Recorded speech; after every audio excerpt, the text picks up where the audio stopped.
Pugh's personal attorney told us yesterday Mayor Pugh has options, and one of them is, in fact, to resign. But we have not heard any updates today as she remains holed up in her Ashburton home. Outside of a delivery of some sort of paperwork, it was quiet near the mayor's home in Ashburton today. That was decidedly not the case yesterday, as just before 7 o'clock in the morning, agents from the FBI and IRS raided and then pulled out boxes and boxes of materials.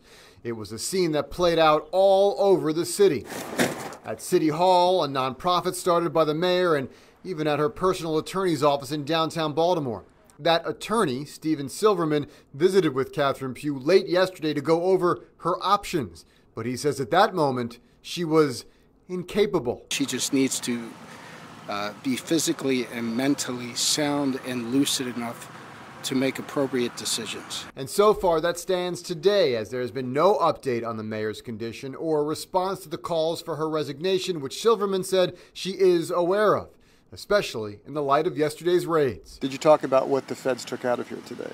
And no. What those were, what documents were? No, we have no concern about what the feds took out of here today. In order to get a search warrant signed by a judge, be it state court or federal court, there has to be a showing of, in effect, probable cause that a crime has occurred. So there is something more than just guessing that there was wrongdoing committed by her. But attorney Warren Alperstein says we may not know for a while. Yesterday was certainly a lot of smoke, but we haven't seen flames.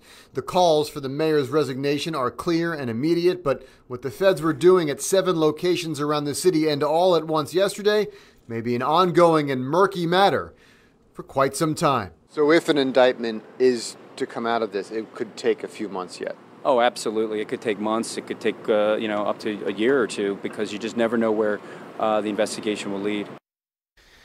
Now, just moments ago, the attorney for Mayor Pugh, Steve Silverman, returned back to the house in Ashburton. Didn't have much to say to our photographer or reporters going into the house just a moment ago, but we'll have more on that coming up later in this newscast.